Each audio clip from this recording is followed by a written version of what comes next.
Up from Slavery by Booker T. Washington. Chapter 3. The Struggle for an Education. One day, while at work in the coal mine, I happened to overhear two miners talking about a great school for colored people somewhere in Virginia.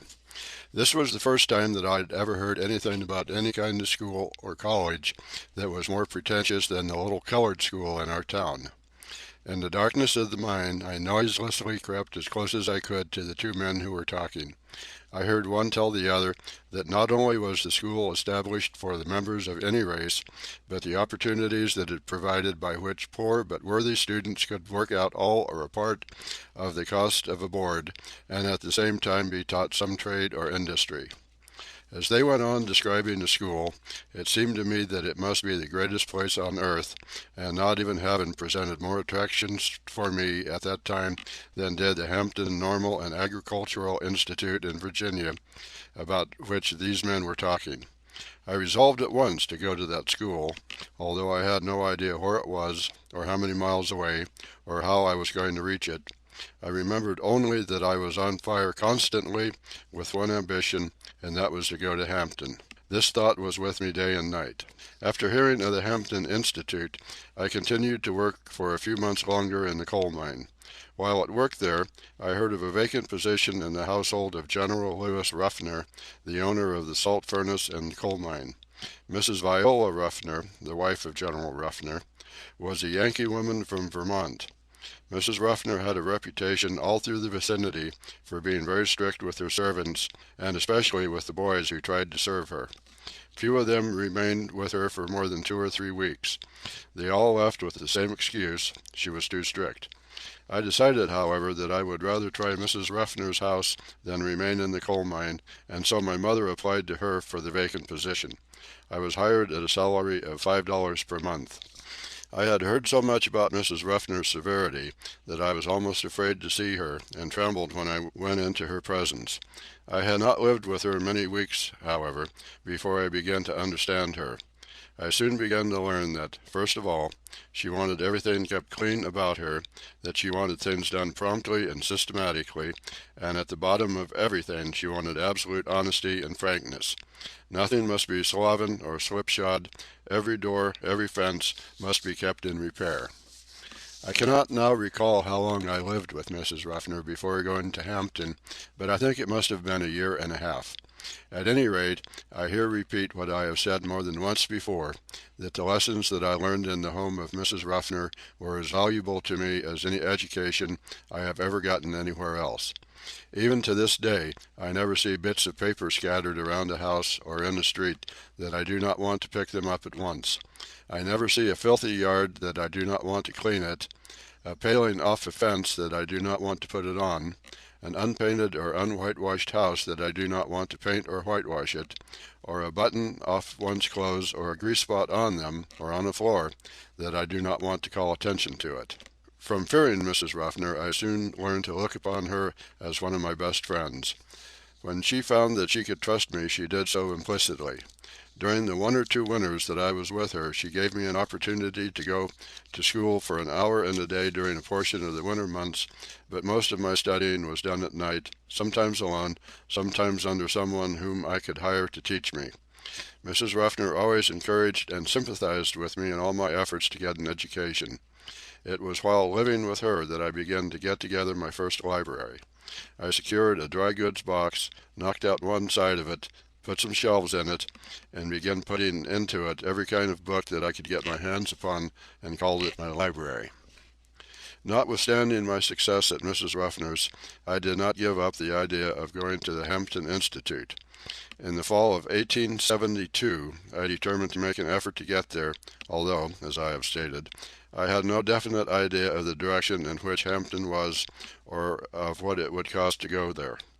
I do not think that anyone thoroughly sympathized with me in my ambition to go to Hampton, unless it was my mother, and she was troubled with a grave fear that I was starting out on a wild goose chase.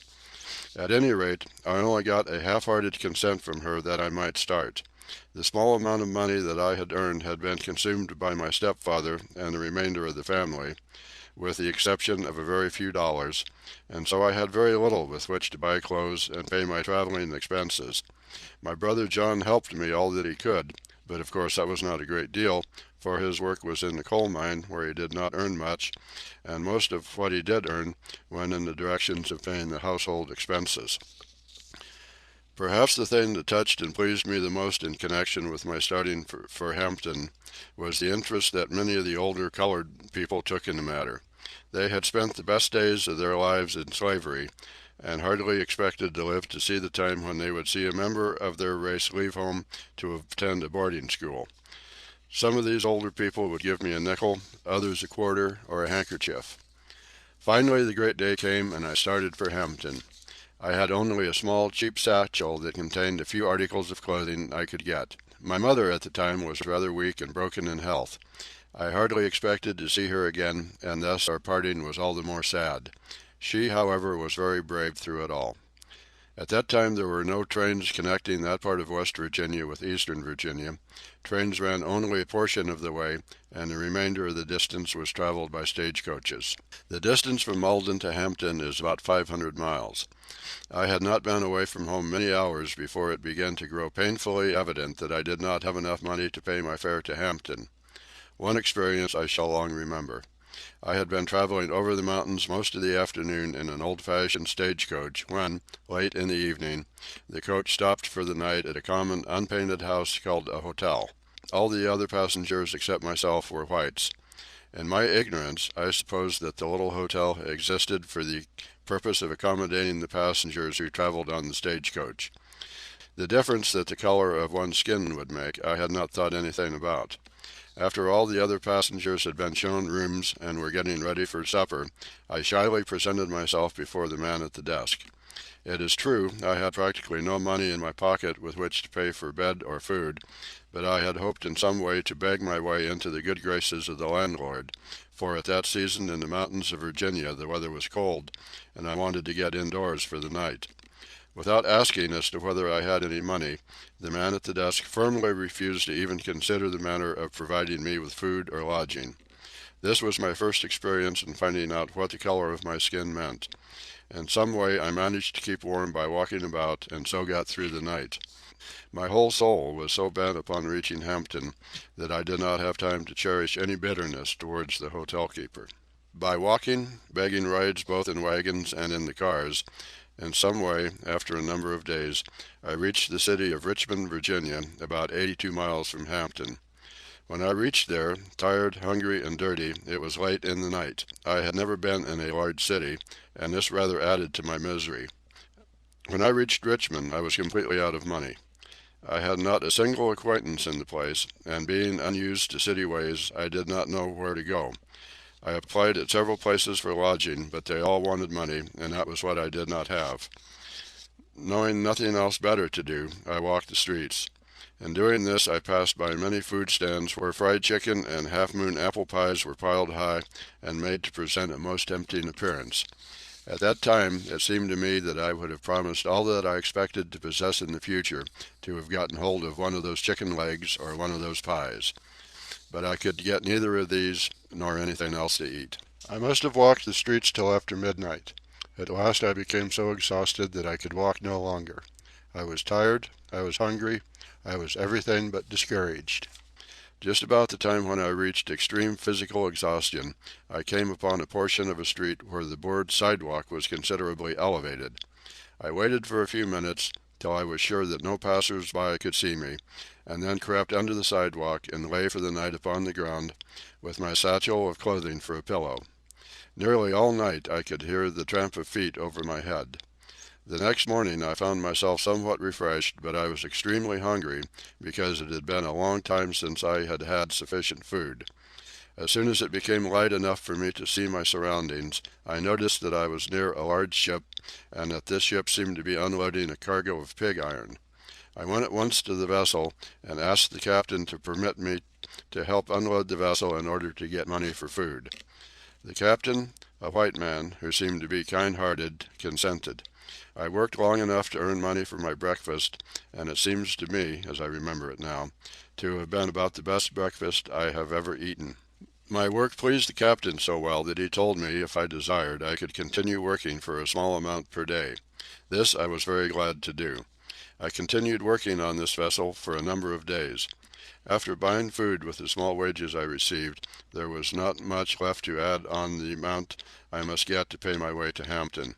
In order to economize in every way possible, so as to be sure to reach Hampton in a reasonable time, I continued to sleep under the same sidewalk that gave me shelter the first night I was in Richmond. Many years after that, the colored citizens of Richmond very kindly tendered me a reception at which there must have been 2,000 people present. This reception was held not far from the spot where I slept the first night I spent in the city, and I must confess that my mind was more upon the sidewalk that first gave me shelter than upon the recognition, agreeable and cordial as it was. When I had saved what I considered enough money with which to reach Hampton, I thanked the captain of the vessel for his kindness and started again.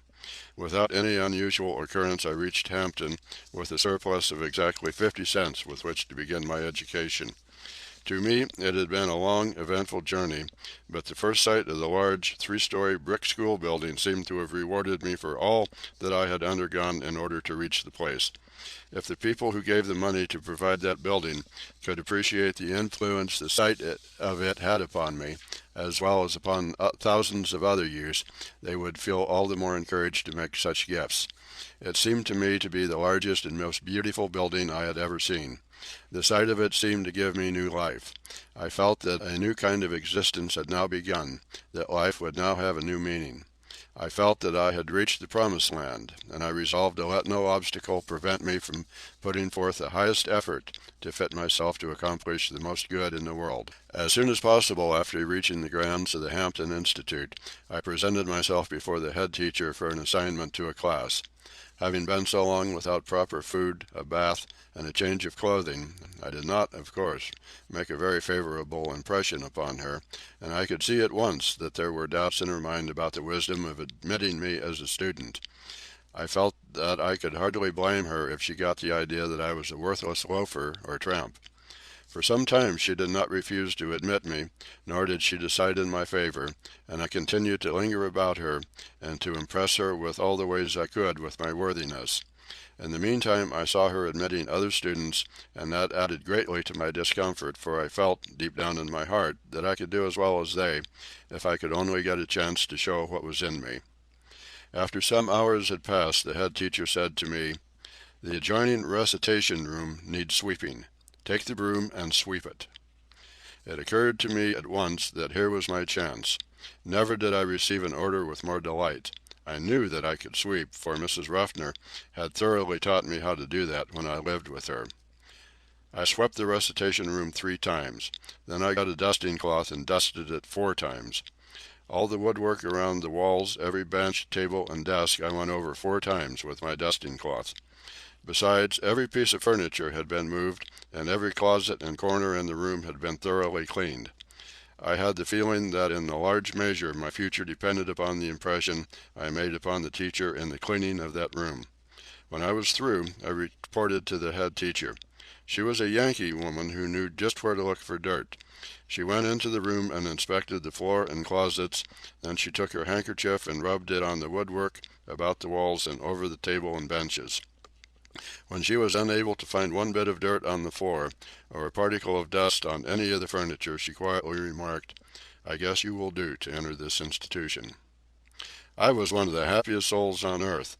The sweeping of that room was my college examination, and never did any youth pass an examination for entrance into Harvard or Yale that gave him more genuine satisfaction. I have passed several examinations since then, but I have always felt that this was the best one I ever passed. I have spoken of my own experience in entering Hampton Institute. Perhaps few, if any, had anything like the same experience that I had, but about the same period there were hundreds who found their way to Hampton and other institutes after experiencing something of the same difficulties that I went through. The young men and women were determined to secure an education at any cost. The sweeping of the recitation room in the manner that I did it seems to have paved the way for me to get through Hampton.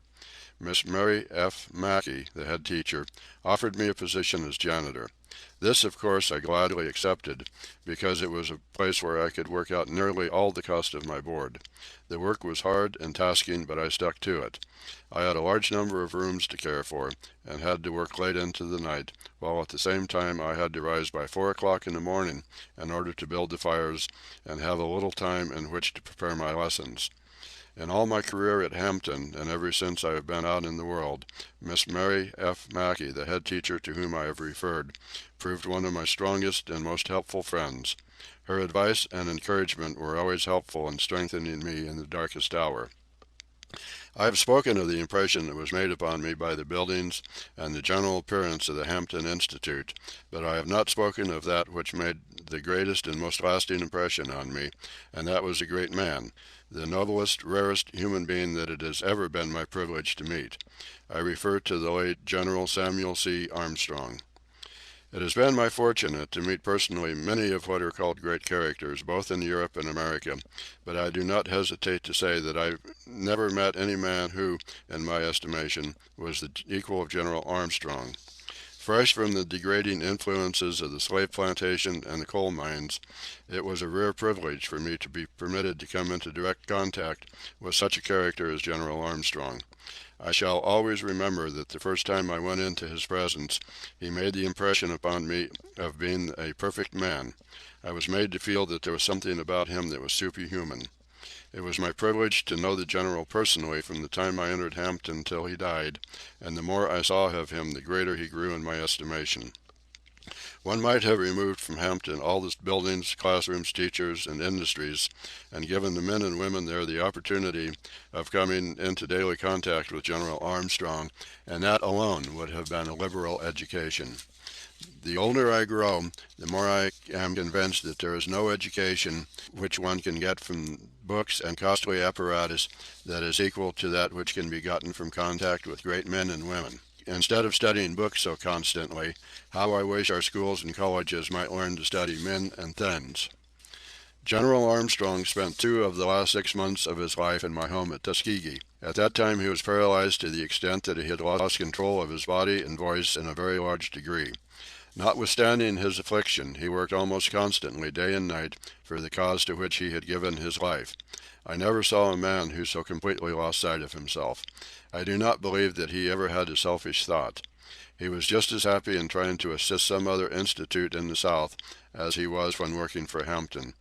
Although he fought the Southern white man in the Civil War, I never heard him utter a bitter word against him afterward. On the other hand, he was constantly seeking to find ways by which he could be of service to the Southern whites. It would be difficult to describe the hold that he had upon the students at Hampton, or the faith they had in him. In fact, he was worshipped by his students. It never occurred to me that General Armstrong could fail in anything that he undertook. There was almost no request that he could have made that would not have been complied with. When he was a guest at my home in Alabama, and was so badly paralyzed that he had to be wheeled about in an invalid's chair, I recall that one of the General's former students had occasion to push his chair up a long, steep hill that taxed his strength to the utmost. When the top of the hill was reached, the former student, with a glow of happiness on his face, exclaimed, "I am so glad that I have been permitted to do something that was real hard for the General before he dies." While I was a student at Hampton, the dormitories became so crowded that it was impossible to find room for all who wanted to be admitted. In order to help remedy the difficulty, the General conceived the plan of putting up tents to be used as rooms. As soon as it became known that General Armstrong would be pleased if some of the older students would live in the tents during the winter, nearly every student in school volunteered to go. I was one of the volunteers. The winter that we spent in those tents was an intensely cold one, and we suffered severely. How much I am sure General Armstrong never knew, because we made no complaints. It was enough for us to know that we were pleasing General Armstrong, and that we were making it possible for an additional number of students to secure an education. More than once, during the cold night, when a stiff gale would be blowing, our tent was lifted bodily, and we would find ourselves in the open air. The General would usually pay a visit to the tents early in the morning, and his earnest, cheerful, encouraging voice would dispel any feeling of despondency. I have spoken of my admiration for General Armstrong, and yet he was but a type of that Christ-like body of men and women who went into the Negro schools at the close of the war by the hundreds to assist in lifting up my race. The history of the world fails to show a higher, purer, and more unselfish class of men and women than those who found their way into those Negro schools. Life at Hampton was a constant revelation to me, was constantly taking me into a new world. The matter of having meals at regular hours, of eating on the tablecloth, using a napkin, the use of a bathtub and the toothbrush, as well as the use of sheets upon the bed, were all new to me. I sometimes feel that almost the most valuable lesson I got at the Hampton Institute was in the use and value of the bath. I learned there for the first time some of its value, not only in keeping the body healthy, but in inspiring self-respect and promoting virtue. In all my travels in the South and elsewhere since leaving Hampton, I have always in some way sought my daily bath. To get it sometimes when I have been the guest of my own people in a single-roomed cabin has not always been easy to do, except by slipping away to some stream in the woods. I have always tried to teach my people that some provision for bathing should be the part of every house. For some time, while a student at Hampton, I possessed but a single pair of socks, but when I had worn these till they became soiled, I would wash them at night and hang them by the fire to dry, so that I might wear them again the next morning. The charge for my board at Hampton was $10 per month. I was expected to pay a part of this in cash and to work out the remainder. To meet this cash payment, as I have stated, I had just 50 cents when I reached the Institute. Apart from a very few dollars that my brother John was able to send me once in a while, I had no money with which to pay my board. I was determined from the first to make my work as a janitor so valuable that my services would be indispensable. This I succeeded in doing to such an extent that I was soon informed that I would be allowed the full cost of my board in return for my work. The cost of tuition was $70 a year. This, of course, was wholly beyond my ability to provide. If I had been compelled to pay the $70 for tuition, in addition to providing for my board, I would have been compelled to leave the Hampton School. General Armstrong, however, very kindly got Mr. S. Griffiths Morgan, of New Bedford, Massachusetts, to defray the cost of my tuition during the whole time I was at Hampton. After I finished the course at Hampton and had entered upon my life work at Tuskegee, I had the pleasure of meeting Mr. Morgan several times. After having been for a while at Hampton, I found myself in difficulty because I did not have books and clothing. Usually, however, I got around the trouble about books by borrowing from those who were more fortunate than myself. As to clothes, when I reached Hampton I had practically nothing. Everything that I possessed was in a small hand satchel. My anxiety about clothing was increased because of the fact that General Armstrong made a personal inspection of the young men in ranks to see that their clothes were clean. Shoes had to be polished, there must be no buttons off the clothing and no grease spots. To wear one suit of clothing continually while at work and in the classroom, and at the same time keep it clean, was rather a hard problem for me to solve. In some way I managed to get on till the teachers learned that I was in earnest and meant to succeed, and then some of them were kind enough to see that I was partly supplied with second-hand clothing that had been sent in barrels from the North. These barrels proved a blessing to hundreds of poor but deserving students. Without them I question whether I would have ever gotten through Hampton. When I first went to Hampton I do not recall that I had ever slept in a bed that had 2 sheets on it. In those days there were not many buildings there, and room was very precious. There were 7 other boys in the same room with me, most of them, however, students who had been there for some time. The sheets were quite a puzzle to me. The first night I slept under both of them. The second night I slept on top of them, but by watching the other boys I learned my lesson in this, and have been trying to follow it ever since and to teach it to others. I was among the youngest of the students who were in Hampton at the time. Most of the students were men and women, some as old as 40 years of age. As I now recall the scene of my first year, I do not believe that one often has the opportunity of coming into contact with 300 or 400 men and women who were so tremendously in earnest as these men and women were. Every hour was occupied in study or work. Nearly all of them had enough actual contact with the world to teach them the need of education. Many of the older ones were, of course, too old to master the textbooks very thoroughly, and it was often sad to watch their struggles, but they made up in earnest much of which they lacked in books. Many of them were as poor as I was, and besides having to wrestle with books, they had to struggle with a poverty which had prevented them having the necessities of life. Many of them had aged parents who were dependent upon them, and some of them were men who had wives to support in some way they had to provide for. The great and prevailing idea that seemed to take possession of every one was to prepare himself to lift up the people at his home. No one seemed to think of himself. And the officers and teachers, what a rare set of human beings they were. They worked for the students day and night, in seasons and out of season. They seemed happy only when they were helping the student in some manner. Whenever it is written, and I hope it will be, the part that the Yankee teachers played in the education of the Negroes immediately after the war will make one of the most thrilling parts of the history of this country. The time is not far distant when the whole South will appreciate this service in a way that it has not yet been able to. End of chapter 3.